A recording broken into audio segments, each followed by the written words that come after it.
Welcome to the podcast. My name is Father Bill W. I'm an Episcopal priest here in Austin, Texas, and in long-term recovery, coming up, getting ready to celebrate 50 years of sobriety in December. So don't want to get too proud about that, but it's starting to get my attention.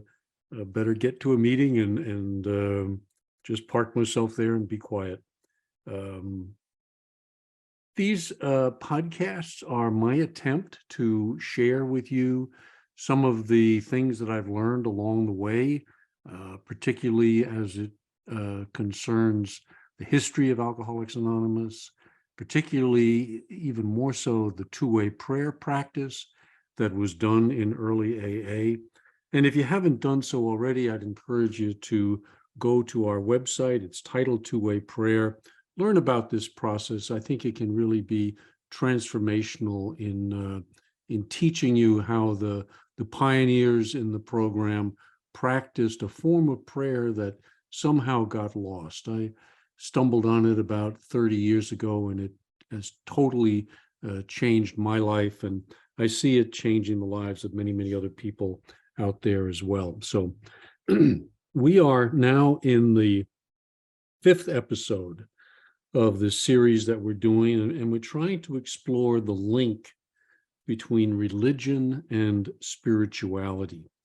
And we're asking, why is it that so many people in recovery say, I'm spiritual, but not religious?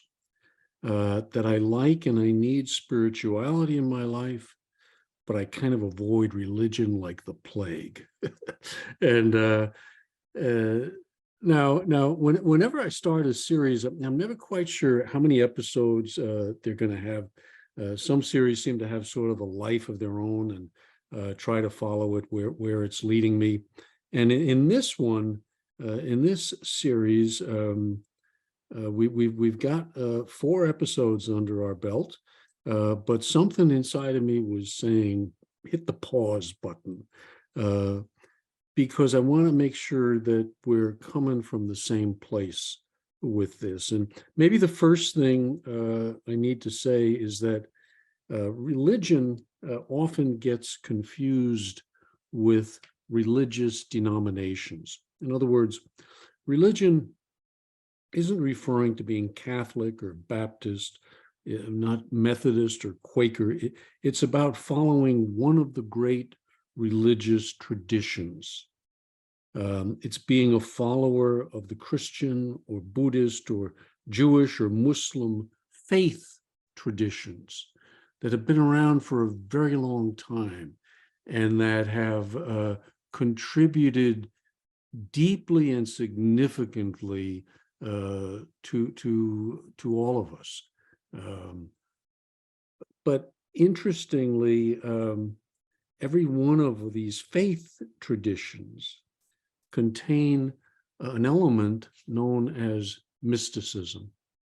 They're mystical elements, mystical parts of each and every one of these traditions. And I've come to believe that it's the mystical element, finding that 4th dimension of existence that the Big Book talks about. And that I believe that that's where the real transformation and the deep changes happen, both to alcoholics and addicts, as well as to people of faith. But mysticism kind of gets a bad rap. It's often seen as something strange, foreign, and it's often seen as a threat by the institutional sides of the various faith traditions. But I think it's what really lies at the beating heart of every single religion. And it's likely the element that alcoholics and addicts are craving. But we have such a hard time finding it among today's religious faiths. You know, we talk about having a hole in the soul and trying to fill that hole with alcohol or drugs or sex or whatever the particular addiction might be. But if you look at this in a Jungian perspective, as I try to do often, he saw it as a craving for God, a craving for union with the divine.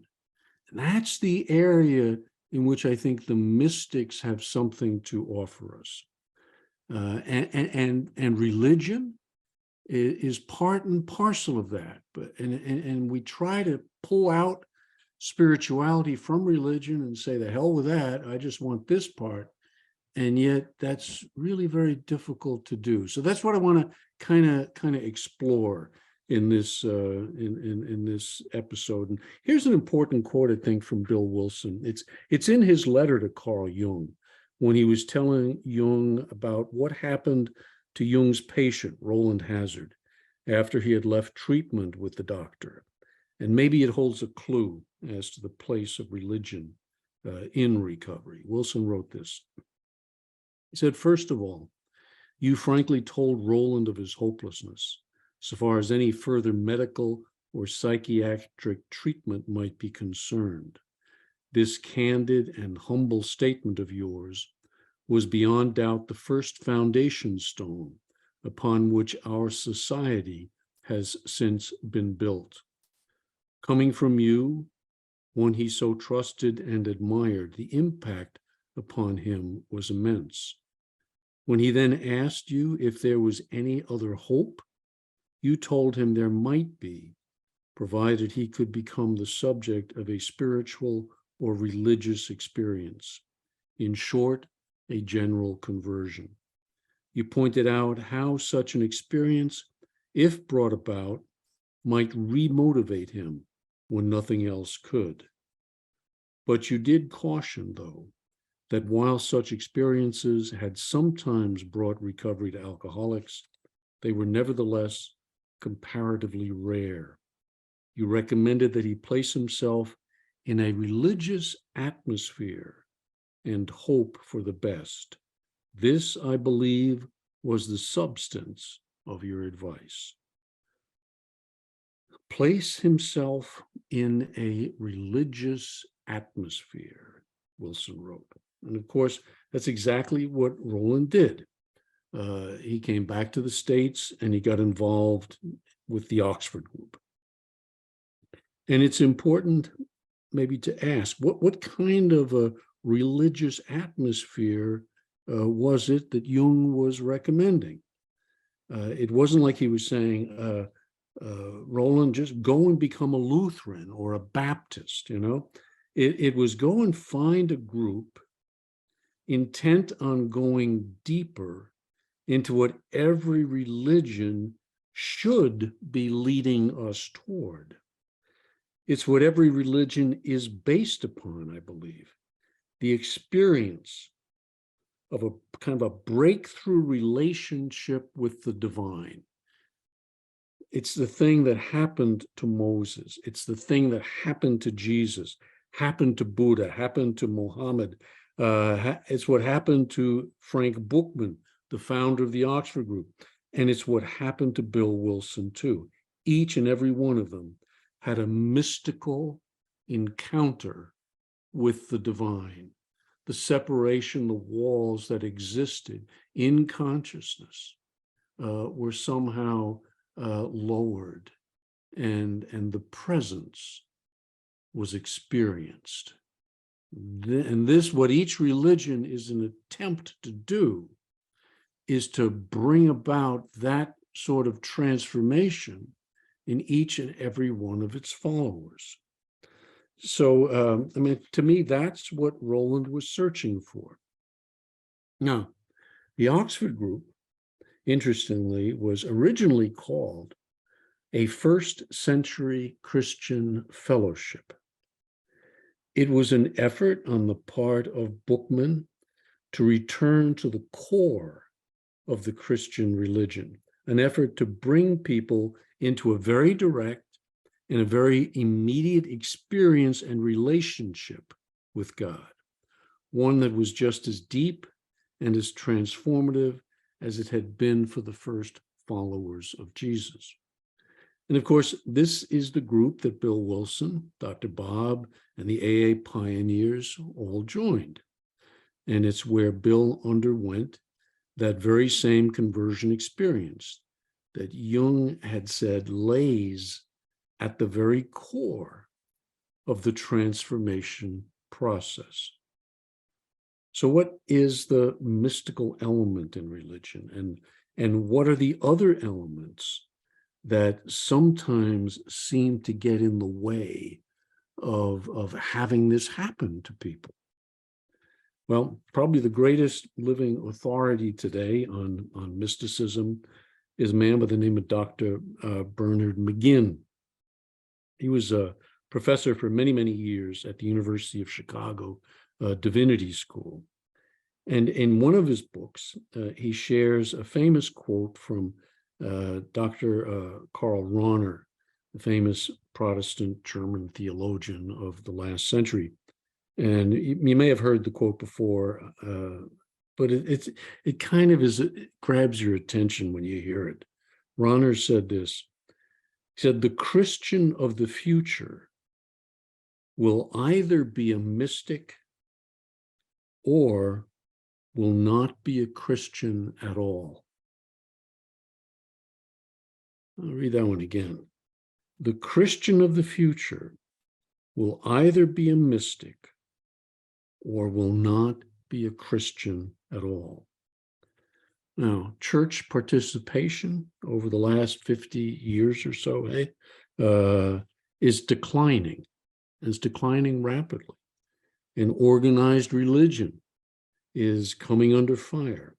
But at the same time, interest in spirituality, and especially perhaps interest in the mystics, seems to be on the rise.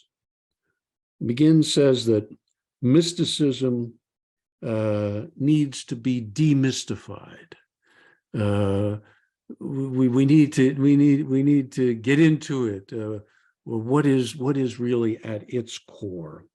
And he says that it's actually a lot more common than it's usually perceived to be, that it's not limited to people having visions and ecstasies. It's not limited to monks or nuns, not limited to people in the first 3 or 4 centuries who got fed up with religion as it was evolving and went to the desert and became mystics. Not referring only to the people throughout history who have kind of bridged that gulf that separates the divine and the human. I mean, the saints, the mystics, we say, oh, that's what happens to them. But what about to us? Is it relevant to us at all? McGinn says, absolutely. It's a part of religion. It's the vital part of religion. It's the living part of every faith tradition. But it can get stomped on, covered up, and killed if you're not careful. McGinn tells us that it's actually part of the religious journey, a part of and connected to religion itself. And it's best, he says, in the light of its interaction with the other aspects of the whole religious complex in which it comes to expression. Unravel that a little bit. So he's going to say, religion is a part of the package. And the package is made up of other things. And the mystical element is best found and nurtured and grows within that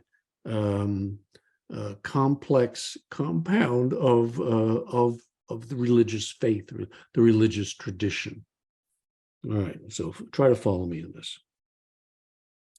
He labels those 3 complex parts as the following: the institutional part of every religion, the intellectual part of every religion, and finally, the mystical part of each and every faith tradition.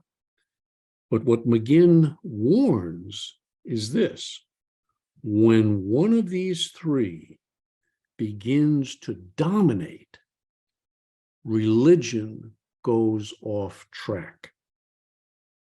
So what he's saying here is that religion, to function effectively, needs to have all 3 operating: but it needs to have them in proper balance to one another.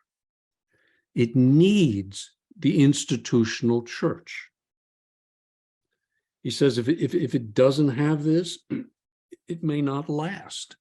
But often institutions focus on power and control.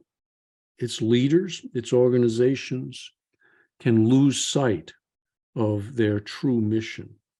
And I think this is what's happened in many of our different religions today. And it often winds up hurting the very ones it's intended to protect and serve. So think of the clergy sex scandals that rocked the church and rocked both the Catholic and the Protestant denominations. Think of the cover-ups that then the institutions engaged in. You know, think of the male chauvinism that seems to be inherent in so many of the faith traditions. The joining forces of church leadership with the rich, the powerful, and it's often at the expense of the poor and the forgotten. Eh? Historically, you can look back at the Crusades. You can look back, or not so far back, as jihads that are happening today, eh? Killing people in the name of God. It's dangerous stuff. In the big book, Chapter 2, The Agnostics, We Agnostics, Wilson writes this. He says, some of us have been violently anti-religious.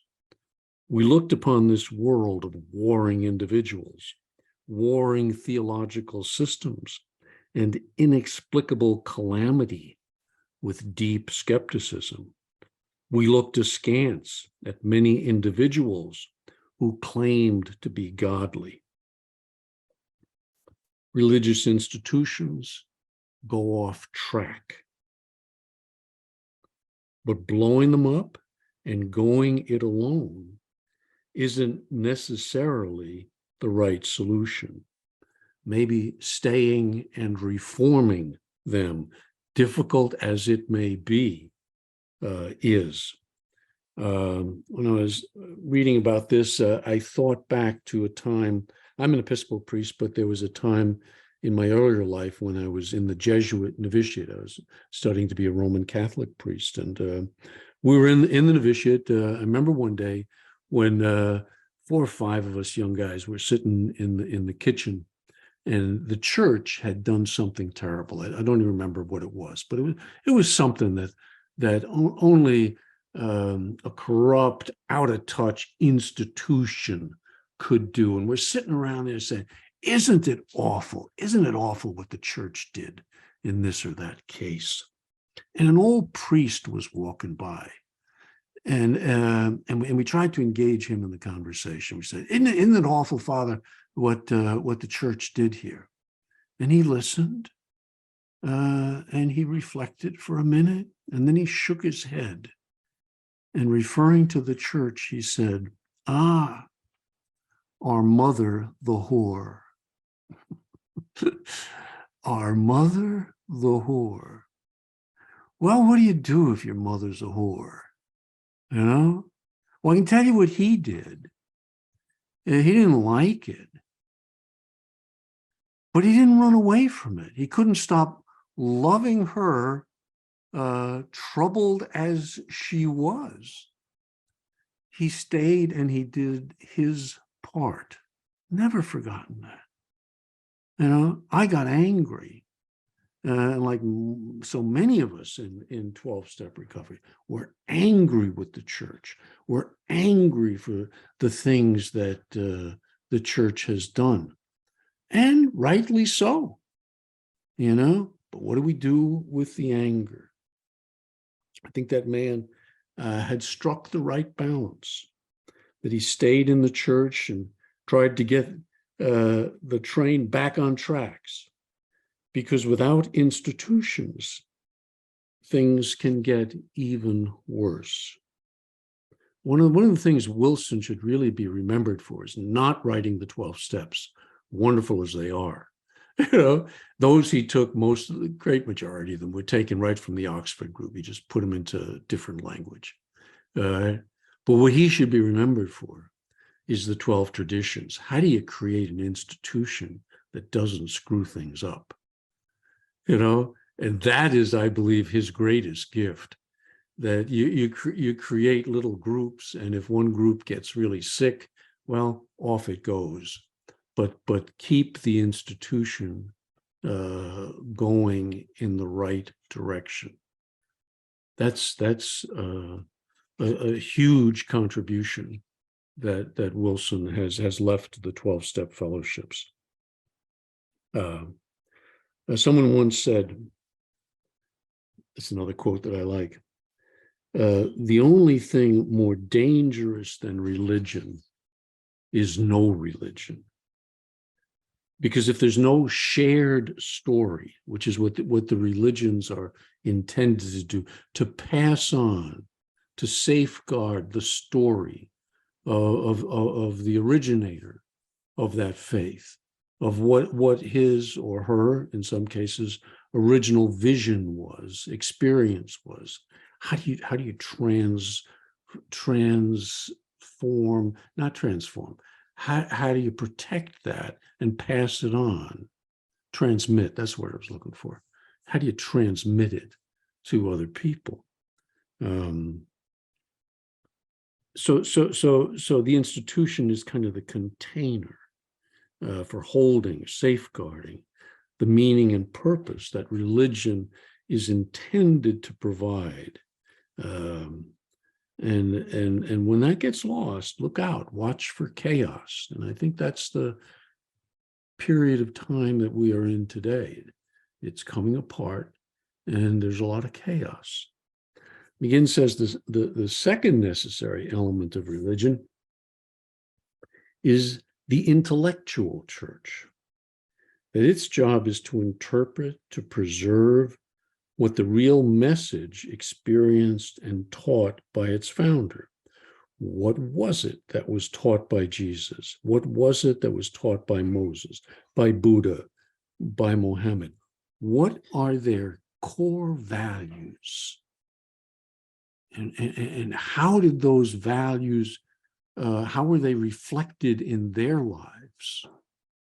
And that's the intellectual part of the church that is there to help interpret that, to safeguard that, to, again, transmit that in a message. What is the message that the founder of those religions was trying to convey?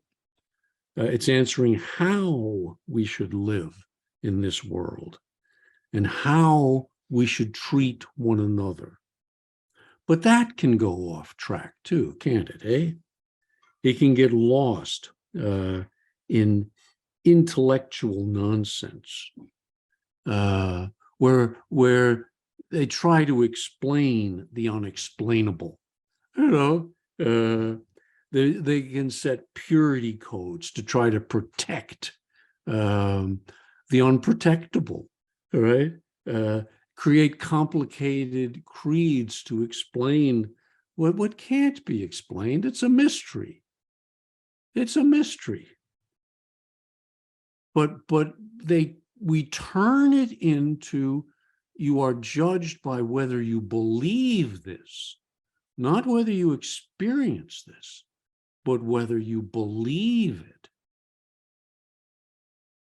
You're in if you believe this, you're out if you don't. Defending, arguing about fine points of philosophy and theology can totally miss the transformational message of the founders, and promoting beliefs and practices that science and common sense see right through. Often they try to hang on to stuff that modern people are looking at and saying, that's just nonsense. And it's no wonder young people are a lot less interested in today's religions. They look at them and they say, what do you have to offer me? That? No, thank you. No, thank you. And you know what's true for religions is often very true for every spiritual institution. I'm a great believer in that. That AA and OA and NA and all the A's are intended to lead people through a mystical transformation and an experience of the divine. And if we're not careful, we can just wind up going to meetings, reading the big book, becoming an AA fundamentalist, you know, and not being transformed. So let's get on to that, because that's the third element in this journey, the mystical church. Let me read a few quotes from McGinn on what he says this element is about. He says, first, there are mystics in every major religion. And in the show notes, I'm going to put a link to a nice conversation. I hope you'll listen to it. It's three mystics, contemplatives is another word for it, coming together in conversation from three different faiths and sharing what it is that each one finds in common to the others, but they find it through their own faith tradition. I think you'll find it interesting. And I think you'll find that what they have, it's a program of attraction, see? What they have is what I wanted, you know? But does that mean I have to take all the other stuff? Well, be careful. I think you do. I really think you do. But I think it's really difficult. And that's been my experience. Mystics are found out on the edges, they're fringe people, you know? They're on the edges of each and every religion. They're usually small in number, McGinn says, but they're not so interested in studying about God, but they're interested in seeking an experience of God, an experience of union. And he says even better than an experience of union might be an experience of presence. He's very big on that word, the presence. And of course, that's what AA is or should be about, because that's what happens, exactly what happened to Bill Wilson. He had an experience of divine presence right there in detox, you know, and as a result of that, he underwent what? A change in consciousness. He experienced a psychic change, a change to the very center of his personality. He was no longer self-centered, full of fear, but he was on his way to becoming God-centered. It isn't a done deal, but once that barrier drops and you begin to know that there's something beyond this frightened little self of yours and mine, all right? There's another world. There's a fourth dimension. And that becomes the goal, is to move closer and closer to that. Now, that's a journey that's exciting and worth taking. It's not just not drinking or drugging. It's finding who you are, finding that inner reality. Eh? And that's the kind of change that Jung had sent Roland in search of. Jung called it finding the greater personality. Finding the greater personality. Interesting expression. The greater personality, all right, of yourself. All right? The greater personality of yourself to become more fully, more wholly, WHOLLY, who you are, who I am. It's exactly what the Big Book says, hey? Big Book calls it discovering and entering into a relationship with the great reality within. The great reality within. And I'm pretty convinced that it's practicing two-way prayer and other forms of prayer and meditation, like the 11th step says. that forms a large part of what it is that opens the door to that kind of intimate, mystical relationship with the Creator. And I'm also convinced that going back and studying the lives of the founders of the different faiths may have something important to offer us. And one of the things that really struck me when I was searching for something more than AA, when I was 20 years sober and just feeling flat in my program, what struck me was discovering the original name of the Oxford group, out of which AA emerged, of course. And it was, as I said, a first century Christian fellowship. And for me, then studying what that first century Christian world was about and finding authors, people like Dominic Crossan, Marcus Borg, Elaine Pagels, scholars who had researched that world, dug into that first century life, and see what it was about. See? And they opened up religion for me, a religion that went beyond doctrine and dogma and opened me up to the mystical elements of my own faith tradition. Because that's what people experienced. They experienced a change, that they could then do what they couldn't do before. The sick were healed, the lepers were accepted back into community when they had been thrown out. That's the kind of changes that were happening back then. And that's what the big book says. What? It says, go and see where religious people are right. And it doesn't say this, but I would add it. And go see where they're wrong as well. It's not an easy journey.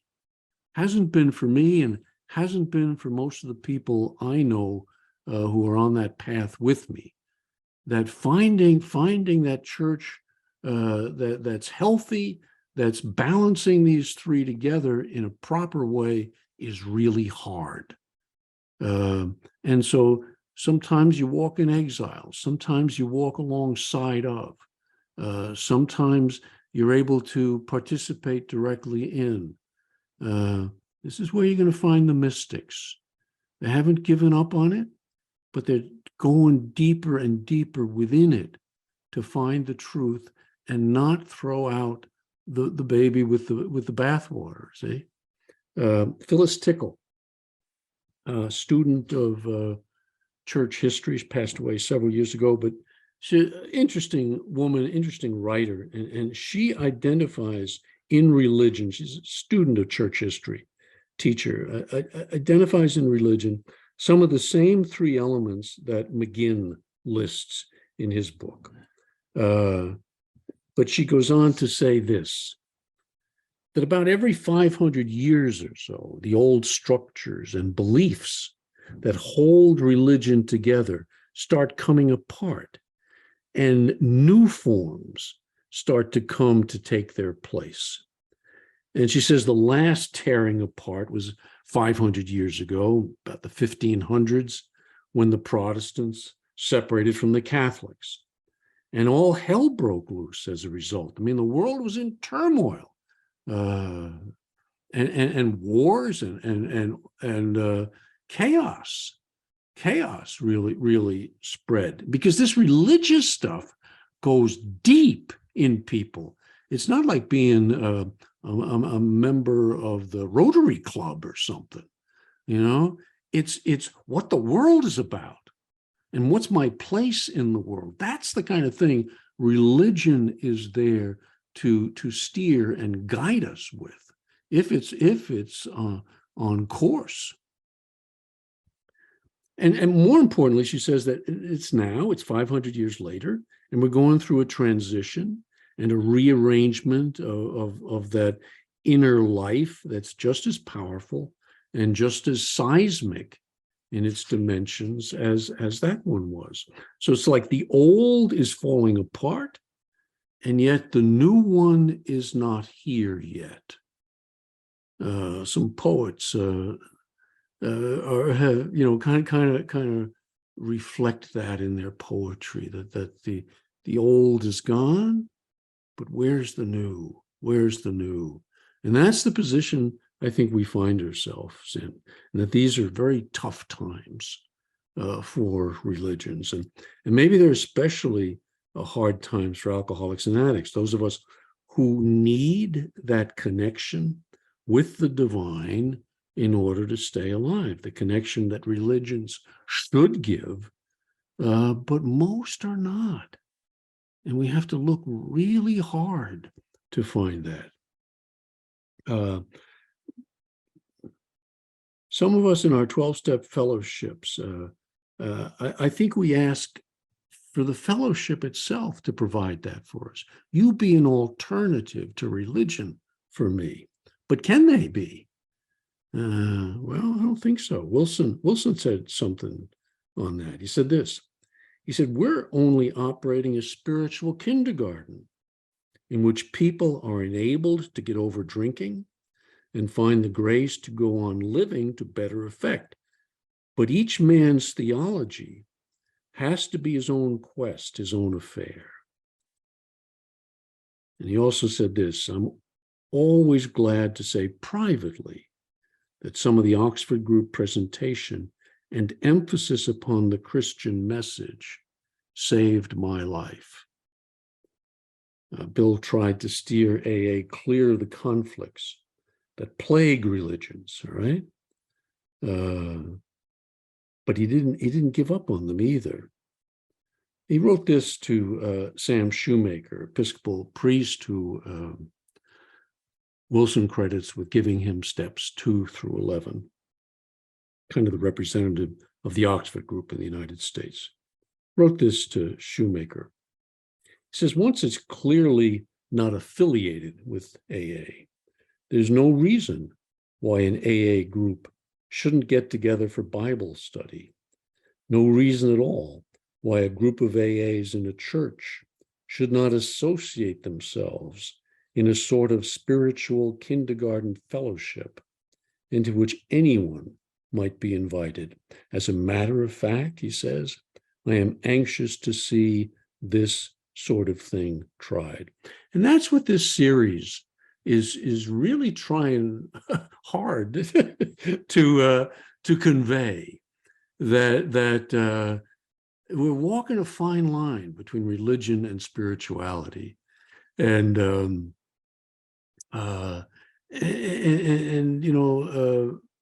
Professor Stephen Haynes, that's what he was studying. What forms are coming together to try to bring these two into some sort of balance? Which ones work? Which ones don't work? And that's in the future episodes. I want to dive into some of that a little bit more. For the first 20 years of my recovery, I steered clear of religion. I tried to kind of make AA provide what it really couldn't provide. And eventually, like Roland and like Bill, I had to go on my own quest.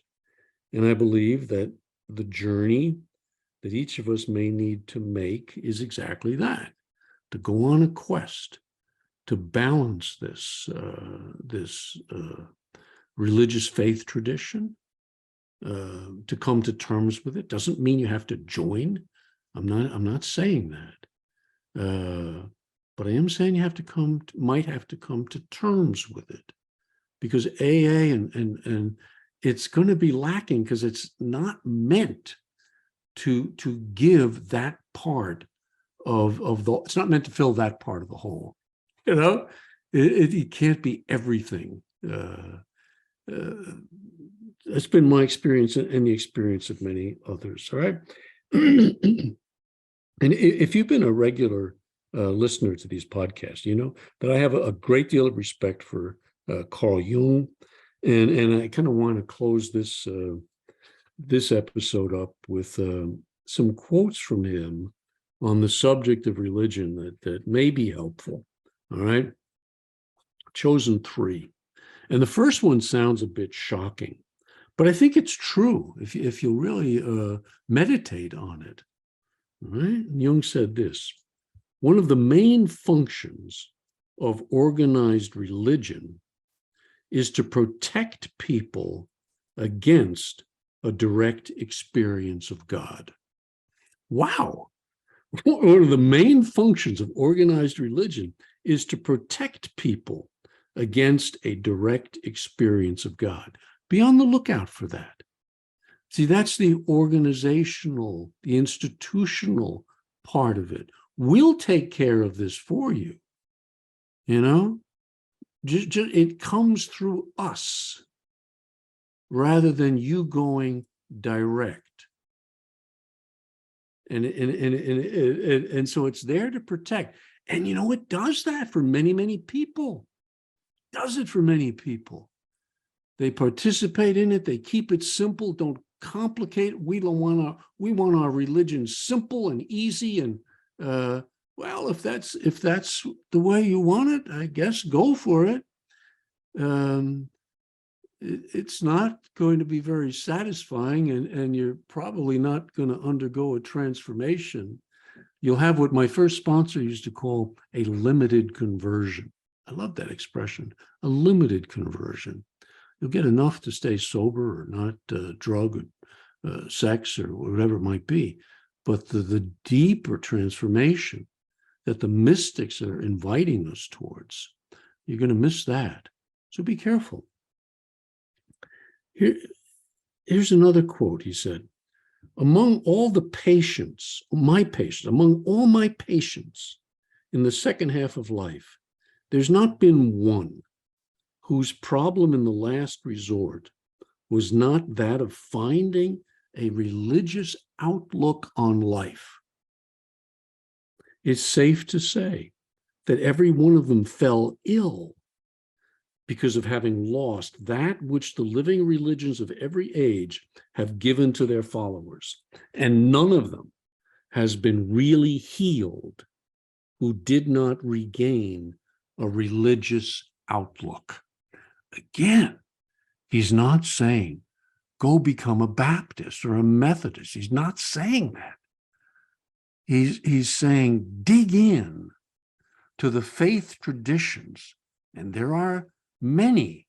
There are, he was not limited to that, nor was the Oxford group in its later days limited to that, nor are the mystics limited to saying, we've got the truth, we are the only way. You get 3 or 4 mystics together who have followed their tradition, their path. They're going to come to a similar place. When Thomas Merton died, he was over in the East. He was meeting at a conference with monks from the Buddhist tradition, and he was finding great commonality in them, because the path is similar. It's finding the presence of the divine. And some people come through it this way, and some people come through it that way. Find your way is what Jung is saying here. But you must find it. And then finally, and this is for those who have kind of given up on religion. And it's, boy, I've read this one many, many times, and it's one of my favorites. Jung was a scientist, all right? And he prided himself on that. But he was always a student of religions and knew the power that existed there. And he wrote this, really worth taking apart. He said, I am not addressing myself to the happy possessors of faith, but to those many people for whom the light has gone out, the mystery has faded, and God is dead. For most of them, there is no going back, and one does not know either whether going back is the better way. To gain an understanding of religious matters, probably all that is left us today is the psychological approach. That is why I take these thought forms that have become historically fixed, try to melt them down again, and pour them into molds of immediate experience. Ooh. Jung has a way of just nailing it. That he said, if you're a person of faith and you've got the faith, he said in a quote, I don't have it in front of me, but he said, if a member of the Oxford group comes to see me for therapy, basically I say, you go to the Oxford group, get your healing there. I can't do it better than Jesus. That was his remark. But he's there saying, I'm here for people who can't grasp it the way it's being presented. And so I'm going to take these thought forms that are present in the Christian faith, because that's where he came from, and melt them down into what? Into ways that people can experience them. So, I mean, I sometimes refer to, I was stuck in my, I was kind of I wouldn't call myself a fundamentalist by any means, but I was a literalist. I was a literalist when it came to scripture, and scripture was written as a faith document, not as an historical document. So I sometimes use the example of Jesus walking on water. Did I believe that? Well, no, I didn't. I was really struggling with it. But is that what they really meant when they wrote it? Well, Jung would say no. Jung would say no, and Crossan and Borg and some of those others would say no, that these are faith stories. And the important question to ask is Jesus in the boat with me? Or whatever the name of your higher power might be, is he in the boat with me? Because when he's not in the boat, things get really rocky. There's not that connection. I'm not in union with, I'm not in the presence of. And when that happens to an ego, watch out. It gets scared and it attacks people, That's why this is such dangerous stuff. So he's not addressing the people of faith, but the people who've lost it, And he says, I don't know if going back is the better way. You've got to come to a new understanding, a new configuration of some of these truths. And they are truths. I really believe that, but they're not literal truths. They're myths, and the proper understanding of that is they're more true than literal. They're true always and everywhere. And that's the psyche, that's the unconscious, and that's where the change and the transformation has got to happen. And that's where some of these, where the faith traditions, particularly the mystical element, can be so very, very helpful. So the old forms are coming apart, but people on the edges, I think, including a lot of us alcoholics and addicts, are trying our way best we can to knit them together in new forms, and one of those is 12-step recovery. It's very much a part of that process, a part of what the new religious form is going to be like. It's what the myths that are trying to be conveyed in some of our movies and stories, The Rings, Star Wars. They're trying to convey mythical truths. You see that may the force be with you. I had a kid in treatment. He was getting kicked out because he was causing a lot of trouble, and he came to my office like I was the principal, and he said, I don't believe this stuff. And he said, well, what do you believe? I believe more like the Force. I said, well, you're probably closer to it than most people in AA. You know, God is not some being sitting on a cloud. God is a force within. The great reality is within.